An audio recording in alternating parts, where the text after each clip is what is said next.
दोस्तों, अमेरिकी चुनावों को देखते हुए ट्रंप ने भारत और चाइना के ऊपर 100% टैरिफ वाली धमकी के बाद में अब आखिर ऐसा क्या हुआ है कि भारत और चाइना को एक साथ लाने की बातचीत स्टार्ट हो गई है। प्रसिद्ध ब्रिटिश अर्थशास्त्री ने वो कौन सा खौफनाक सच उगल दिया है जिसने रातों रात वॉशिंगटन और पेंटागन की नींद उड़ा दी है। दोस्तों, जरा सोचिए, 2.8 बिलियन लोगों का एक ऐसा बाजार जहां अमेरिका की एंट्री ही बैन हो जाए। अगर भारत और चाइना ने गलती से भी फ्री ट्रेड का बटन दबा दिया तो कैसे रातों रात दुनिया के शेयर बाजारों के अंदर ऐसा भूचाल आएगा जो अमेरिकी डॉलर की धज्जियां उड़ा देगा। गलवान के अंदर खून खराबे के बाद में अचानक से पर्दे के पीछे हिंदी चीनी भाई भाई का नारा कैसे स्टार्ट हो गया। भारत सरकार ने जिनपिंग के सामने टेबल पर वो कौन सी ऐसी शर्त पटक दी है जिसे ना चाइना निगल पा रहा है और ना ही उगल पा रहा है। दोस्तों, वाटर वॉर, ट्रेड वॉर और बॉर्डर वॉर, इन तीनों का ऐसा डेडली कॉम्बिनेशन तैयार हो चुका है जो कभी भी फट सकता है। भारत, चाइना और यूएस के इस ग्लोबल ट्रायंगल ऑफ डेथ के अंदर आखिर बलि का बकरा कौन बनने वाला है। नमस्कार दोस्तों, मेरा नाम है मुकेश और दोस्तों, आज हम जो कुछ जानने वाले हैं वो आपके होश उड़ाने के लिए काफी होगा। दोस्तों, अंतरराष्ट्रीय राजनीति के अंदर कोई भी स्थायी दुश्मन या दोस्त नहीं होता है, केवल स्थायी होता है तो राष्ट्र हित होता है। 1962 के युद्ध और 2020 के गलवान घाटी संघर्ष के बाद में भारत और चाइना के बीच में अविश्वास की जो गहरी खाई बन गई थी, अब वो एक नए ग्लोबल भूचाल के केंद्र में आ चुकी है। वर्तमान ग्लोबल परिप्रेक्ष्य के अंदर खास तौर पर यूएस की आक्रामक व्यापारिक नीतियों और ग्लोबल टैरिफ वॉर के साए के अंदर जियोपॉलिटिकल समीकरण इतनी तेजी से बदल रहे हैं कि कल के दुश्मन आज एक टेबल पर बैठने को मजबूर हो सकते हैं। दोस्तों, ब्रिक्स की संकल्पना देने वाले प्रसिद्ध ब्रिटिश अर्थशास्त्री लॉर्ड जिम ओलीन ने एक ऐसा बयान दिया है जिसने वेस्टर्न कंट्रीज से लेकर के नई दिल्ली तक खलबली मचा दी है। उन्होंने पूरे कॉन्फिडेंस के साथ में कहा है कि अगर भारत और चाइना हाथ मिला लें तो अमेरिका की धमकियों की हवा निकल जाएगी। आखिर लॉर्ड जिम ओनील ने ऐसा क्यों कहा और इसके पीछे का असली मास्टरमाइंड गेम क्या है? तो दोस्तों, दरअसल यूएस की संसद के अंदर एक नया बिल लाया गया है जिसमें रसिया से कच्चा तेल खरीदने वाली कंट्रीज के खिलाफ में 100% टैरिफ लगाने की तैयारी हो रही है। दोस्तों, आपको पता है कि मौजूदा समय के अंदर भारत और चाइना दोनों ही रसिया से भारी मात्रा के अंदर डिस्काउंटेड क्रूड ऑयल खरीद रहे हैं, जिससे हमारी ऊर्जा सुरक्षा सुनिश्चित हो रही है। अगर भविष्य के अंदर यूएस की कोई भी सरकार इस 100% टैरिफ वाले भयंकर हथियार का इस्तेमाल करती है तो दुनिया भर के शेयर बाजारों और ग्लोबल फाइनेंस सिस्टम के अंदर भारी कोहराम मच जाएगा। ऐसे में लॉर्ड जिम ओनील का साफ कहना है कि अगर भारत और चाइना आपस में फ्री ट्रेड यानी कि मुफ्त व्यापार शुरू कर दें तो अमेरिकी धमकियों या उनके टैरिफ की किसी को भी परवाह नहीं होगी। दोस्तों, जरा इस विशाल और डरावने आंकड़े को समझिए। भारत और चाइना की कुल आबादी लगभग 2.8 बिलियन है। ये दुनिया की कुल आबादी का 35% से ज्यादा बड़ा हिस्सा है। अगर दोस्तों दुनिया के ये दो सबसे बड़े और सबसे तेजी से बढ़ते बाजार आपस में बिना किसी टैक्स, बिना किसी कस्टम ड्यूटी या बैरियर के ट्रेड करना स्टार्ट कर दें तो इनका डोमेस्टिक मार्केट ही इतना विशाल हो जाएगा कि इन्हें अपनी जीडीपी ग्रोथ के लिए अमेरिका या फिर वेस्टर्न कंट्रीज के बाजारों पर डिपेंडेंट रहने की जरूरत ही नहीं पड़ेगी। ये सीधा सीधा ग्लोबल डी डॉलराइजेशन और अमेरिकी आर्थिक आधिपत्य के ताबूत में आखिरी कील साबित होगी। दोस्तों, एक्सपर्ट्स मानते हैं कि ऐसा एक कदम ग्लोबल सप्लाई चेन और इंटरनेशनल ट्रेड को हमेशा के लिए बदल करके रख देगा। लेकिन दोस्तों, क्या ये इतना आसान है? क्या भारत सच में ड्रैगन की चालबाजियों के ऊपर भरोसा कर सकता है? तो दोस्तों, यहीं से शुरू होता है इस पूरी इनसाइड स्टोरी का दूसरा और सबसे खतरनाक चैप्टर। ये फ्री ट्रेड का आइडिया सुनने में जितना शानदार लगता है, हकीकत में ये भारत के लिए एक बहुत बड़ा इकोनॉमिक ट्रैप हो सकता है।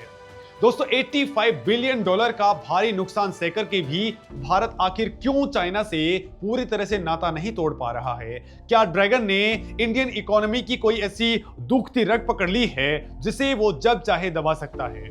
तो दोस्तों वर्तमान में भारत और चाइना के बीच में लगभग 110 से लेकर के 130 बिलियन डॉलर का भारी भरकम द्विपक्षीय व्यापार होता है, लेकिन इस ट्रेड के अंदर भारत बहुत बड़े घाटे के अंदर रहता है।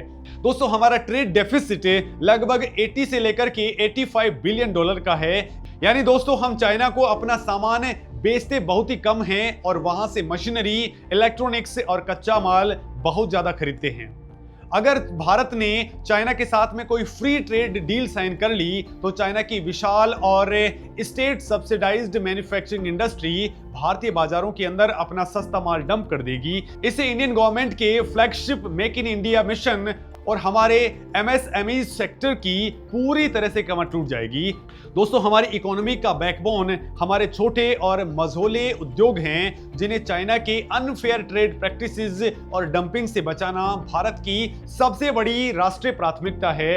और दोस्तों यही वो खौफनाक चाइनीज मॉडल है जिससे रणनीतिकार पूरी तरह से वाकिफ हैं। दोस्तों इसी दूरगामी खतरे को भांपते हुए भारत ने 2019 के अंदर ऐतिहासिक फैसला लेते हुए खुद को RCEP यानी कि रीजनल कॉम्प्रिहेंसिव इकोनॉमिक पार्टनरशिप से बाहर कर लिया था, क्योंकि उसके अंदर चाइना का पूरा प्रभुत्व था और भारत अपने घरेलू उद्योगों की बलि नहीं चढ़ा सकता था।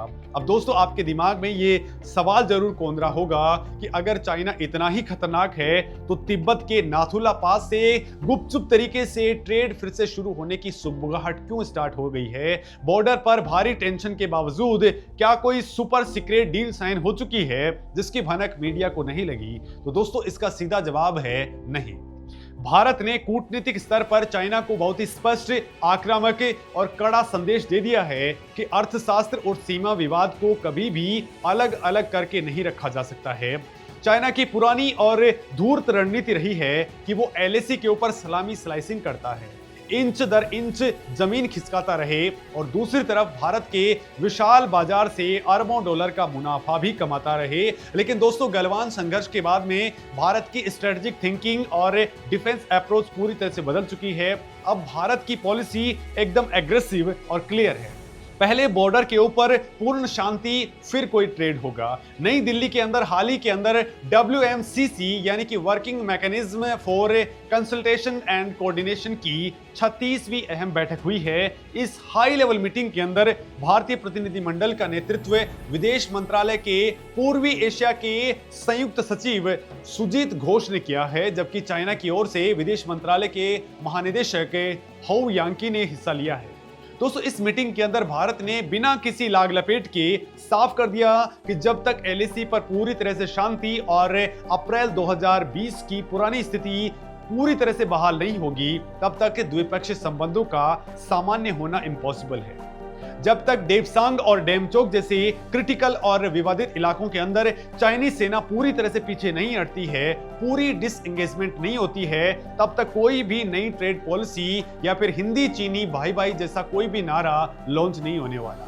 दोस्तों भारत अब सीमा पर इंफ्रास्ट्रक्चर के मामले में भी डिफेंसिव नहीं है। दोस्तों बॉर्डर रोड ऑर्गेनाइजेशन दिन रात सड़कों, सुरंगों और पुलों का निर्माण कर रहा है। सेला टनल से लेकर के वाइब्रेंट विलेजेस प्रोग्राम तक भारत ने अपनी सीमाओं को अभेद्य किले के अंदर बदलना स्टार्ट कर दिया है। इसी मीटिंग के अंदर स्पेशल रिप्रेजेंटेटिव वार्ता के नतीजों के आधार पर बॉर्डर मैनेजमेंट के अंदर अर्ली हार्वेस्टिंग यानी कि शुरुआती समाधान के लिए एक एक्सपर्ट ग्रुप बनाने पर भी सहमति बनी है, जो भारत की कूटनीतिक धमक का एक और बड़ा सबूत है। लेकिन दोस्तों क्या ड्रैगन इतनी आसानी से अपनी हार मान लेगा? तो दोस्तों यहीं पर चाइना का असली और सबसे भयानक मास्टर प्लान सामने आता है। क्या चाइना ने भारत को प्यासा मारने का, एक ही झटके के अंदर डुबोने का सबसे खौफनाक वाटर बॉम्ब तैयार कर लिया है? तो बिल्कुल दोस्तों, चाइना तिब्बत के ऊंचे पठारों से निकलने वाली नदियों के पानी को अब एक जियो स्ट्रेटेजिक वेपन यानी कि सामरिक हथियार की तरह इस्तेमाल कर रहा है। चाइना ने ब्रह्मपुत्र नदी, जिससे तिब्बत के अंदर यारलुंग सांगपो कहा जाता है, उस पर दुनिया का सबसे बड़ा हाइड्रो पावर प्रोजेक्ट स्टार्ट कर दिया है। दोस्तों इस महाकाय और सीक्रेट डैम प्रोजेक्ट की अनुमानित लागत 137 बिलियन डॉलर आकी गई है और दावा किया जा रहा है कि यह डैम चाइना के 3 गॉर्जेस डैम से लगभग 3 गुना ज्यादा बिजली प्रोड्यूस करेगा। लेकिन भारत के लिए यह डैम सिर्फ एक वाटर प्रोजेक्ट नहीं बल्कि तबाही का जीता जागता ब्लूप्रिंट है। यह डैम चाइना के उस निचले इलाके के अंदर बन रहा है जिसे ग्रेट बैंड कहते हैं। यहीं से यारलुंग सांगपो नदी अचानक से यू टर्न लेकर के भारत के अरुणाचल प्रदेश के अंदर सियांग के नाम से और फिर असम के अंदर ब्रह्मपुत्र के नाम से एंटर करती है। भारत की सामरिक चिंताएं बहुत ही गहरी और साइंटिफिक फैक्ट्स के ऊपर आधारित हैं। तिब्बत का पठार भूकंप के लिहाज से दुनिया के सबसे ज्यादा संवेदनशील क्षेत्रों के अंदर आता है। इतने बड़े डैम और रिजर्वायर के बनने से वहां कृत्रिम भूकंप का खतरा बहुत ज्यादा बढ़ जाता है, जो एक भयंकर इकोलॉजिकल डिजास्टर को जन्म दे सकता है। लेकिन दोस्तों, इससे भी बड़ा और सीधा खतरा कुछ और है। भारत एक लॉ रिपेरियन स्टेट है। हमें इस बात का पूरा डर है कि चाइना मॉनसून के समय अचानक से डैम के एडिशनल पानी को छोड़ करके हमारे नॉर्थ ईस्ट, खास करके असम और अरुणाचल प्रदेश के अंदर भीषण बाढ़ ला सकता है। हाल ही के अंदर हमने सिक्किम के अंदर तीस्ता नदी की भयानक बाढ़ का कहर देखा है। अगर चाइना ने कृत्रिम तरीके से ब्रह्मपुत्र का पानी रोका या फिर छोड़ा तो तबाही का वो मंजर होगा जिसकी हम कल्पना भी नहीं कर सकते। तो दोस्तों, जब हमें खेती और पीने के लिए पानी की सबसे ज्यादा जरूरत होगी, तब सूखे के मौसम के अंदर वो नदी का बहाव रोक करके भारत के अंदर गंभीर जल संकट पैदा कर सकता है। WMCC की 36वीं बैठक के अंदर भारत ने चाइना के सामने ये डैम का मुद्दा पूरी आक्रामकता के साथ में उठाया है। भारत ने स्पष्ट रूप से चाइना से इस अपर स्ट्रीम प्रोजेक्ट का हाइड्रोलॉजिकल डेटा और तकनीकी डेटा साझा करने की सख्त डिमांड की है। भारत ने 2006 के अंदर बने expert level mechanism on trans border rivers की अगली बैठक जल्द बुलाने का भारी दबाव भी डाला है। चाइना को दो टूक लहजे के अंदर कहा गया है कि डाउन स्ट्रीम देशों के अधिकारों और इकोलॉजी की अनदेखी करके कोई भी एक तरफा निर्माण कार्य द्विपक्षीय विश्वास को हमेशा के लिए खत्म कर देगा। दोस्तों, ड्रैगन ये हाइड्रोलॉजिकल डेटा भारत से किसी भी कीमत पर छिपाना चाहता है, क्योंकि वो पानी की बेतहाशा ताकत को एक साइलेंट वेपन के रूप में बचा करके रखना चाहता है।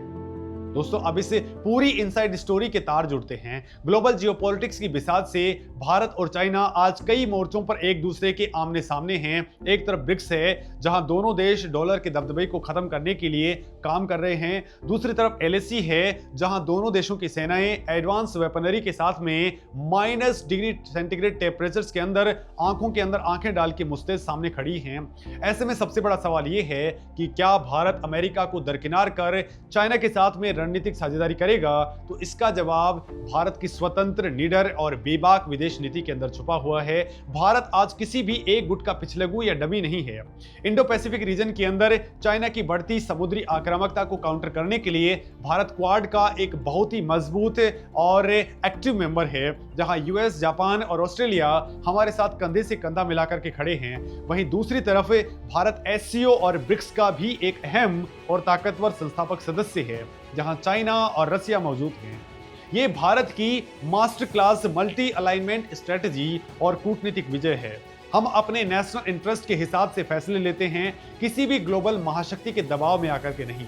दोस्तों, चाइना की मानसिकता हमेशा से हेजेमनी यानी कि विस्तारवादी रही है। वो पूरे एशिया के अंदर एक यूनिपोलर व्यवस्था कायम करना चाहता है, जहां वो अकेला बॉस हो और भारत समेत बाकी सारे देश उसके अधीन काम करें। इसके बिल्कुल उलट भारत एशिया और पूरी दुनिया के अंदर मल्टीपोलर व्यवस्था का पक्षधर है। जब तक चाइना भारत को एक बराबर की और संप्रभु ताकत के रूप में स्वीकार नहीं करता है, तब तक कोई भी स्थायी दोस्ती सिर्फ एक छलावा साबित होगी। चाइना की string of pulse strategy, Pakistan के साथ में उनका सिपह प्रोजेक्ट और हिंद महासागर के अंदर चाइनीज युद्धपोतों और सबमरीन्स की बढ़ती घुसपैठ, ये सब ऐसे नापाक कदम हैं जो भारत को ड्रैगन पर कभी भी पूरी तरह से भरोसा नहीं करने देते।